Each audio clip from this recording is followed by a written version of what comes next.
Hey guys, welcome back to Contest Prep University. I'm Joe Klemczewski with Adam Atkinson, episode 4 in our series on peak week for bikini competitors. And we're going to talk about how to manage and interpret and adjust the week now as you move forward. So again, going back to that little case study that I mentioned earlier in the series, had the client who's IFBB pro, pretty ectomorphic. We're really trying to make sure we guard against losing size. You always fear that free fall with an ectomorph, like waking up and all of a sudden they're down 3 pounds or something. It's really just devastating when that happens to try and recover. So we were riding that fine line, moving food up as you would in a progressive linear load. We had her carbohydrates, even her fat and protein, everything was as high as we had been. You would almost laugh when I tell you her amounts of food she was consuming.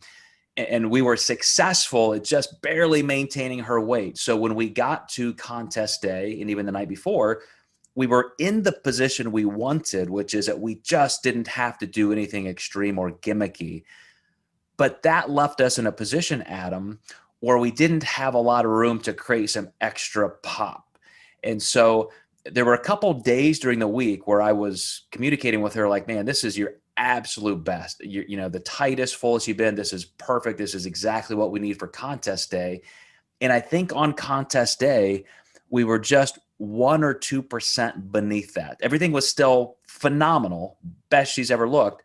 But man, I was hoping for just a little bit more fullness. But in reality, we had kind of missed our opportunity because of staying almost too linear. So in the progressive linear load, we were almost too much there all week.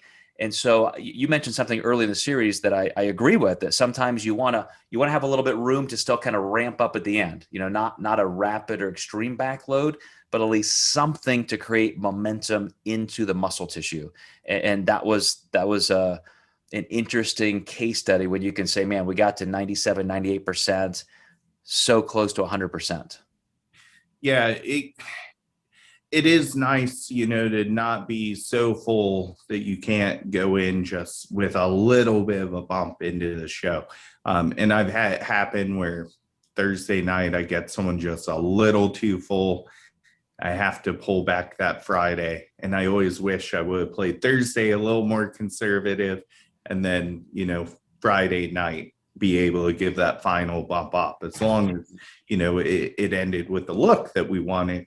And I agree with you. Being able to kind of have that last little bump up is nice the day before the show.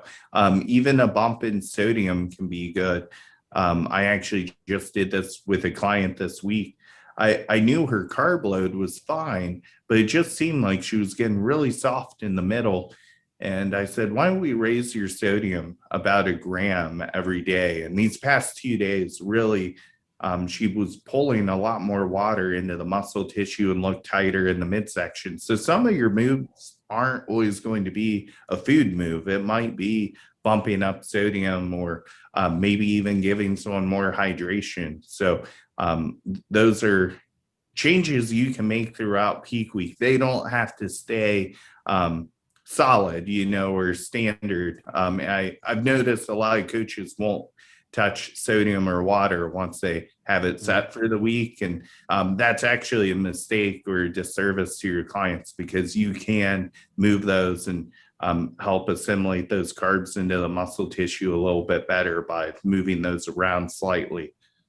Right. And with her, had I not been so worried about that potential free fall in fullness, in retrospect, hindsight being 2020, I would have said, hey man, Friday night, maybe Saturday morning, let's actually be a little bit more aggressive with training. Let's get some movement in.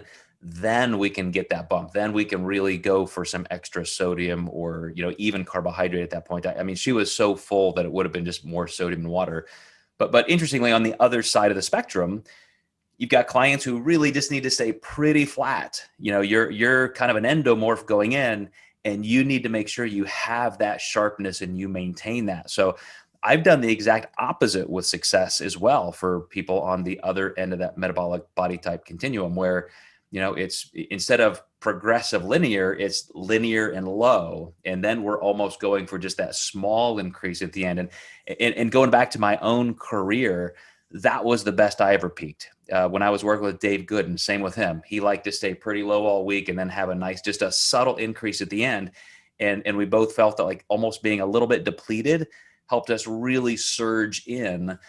But I think, again, if you're a super, super ectomorph, you can't do that. That's more of an endo kind of strategy. Absolutely. So any other final things you look for in terms of just monitoring and adjusting in that final week for a bikini competitor? I do go off client feedback quite a bit. They, digestion, how they're, are they feeling stuffed? We might want to actually look at changing food sources to some degree. So you have to realize when you give someone maybe 100, 150 more carbs than they're used to having per week, when digestion has been, significantly slower as metabolism declines, it's not a guarantee that people are going to assimilate this food as well as we would like. So you really have to watch those digestive cues. I might actually pull back food if somebody just feels stuffed, or if they're not digesting it well, they're not assimilating it well. So you don't want to keep just stacking food on top of that. Yeah, exactly. The issue we ran into with this particular client as well, and having to kind of simplify the foods a little bit, get some kind of non-diet friendly foods, as you would say. But let's continue on, and we're going to head in, guys, to our final and 5th episode. So stay tuned. We're going to talk about what to do on contest day.